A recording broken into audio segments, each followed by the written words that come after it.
सब गणमाध्यम भाई मानू मोर शुभेच्छा। आजिर ई सभारे उपस्थित मो सांगे अछंती आमर जिला सभापति श्री राजीव पट्टनायक महोदय, मो सांगे अछंती आमर खोर्धार विधायक प्रार्थी श्रीमती सोनाली साहू महोदया, आम सांगे अछंती आमर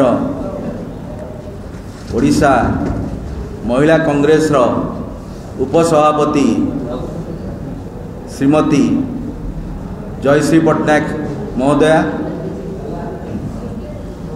मो सांगे अछंती खोर्धार आमर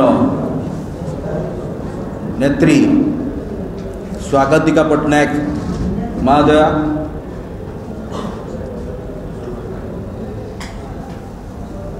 मु सबू गणमाध्यम भाई मानू अवगत करने चाहूँगी जे आमर जो बाघमारी अंचल रे जो प्रकार अघटनटी होईची,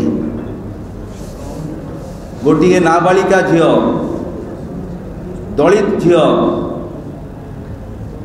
जो प्रकार गणदुष्कर्म होईची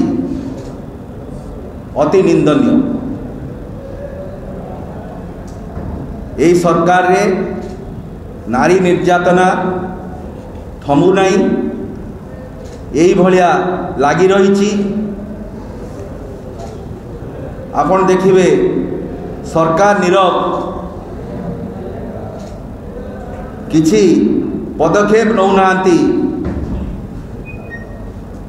बहुत बड़ बड़ कथा कहउचंती, किंतु नारी को सम्मान, नाबालिका को सम्मान, दलित को सम्मान दबा से माने जानती नहीं।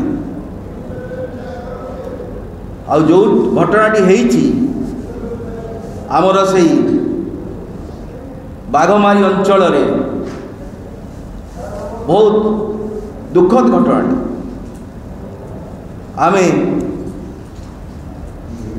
देखुचु आज पुलिस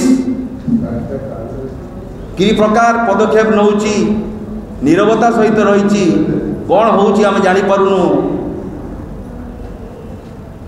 हॉस्पिटल रे पीड़िता अच्छी को प्रकार अच्छी केमिति अच्छी पीड़ितार अवस्था कौन, केते दुखर कथा। जड़े युवती ताकू यदि यही प्रकार दुष्कर्म करा जिवो ता अवस्था कौन हम, तार माँ माने बापा माने तार जो माने परिवार लोक की प्रकार अवस्था रे थिबे, से माने केते दुखद अवस्था रे अछंती, सेटा सरकार जानिबा दरकार। एपर्यंत तो सरकार नीरव रही, सरकार किछि एपर्यंत कहूनी।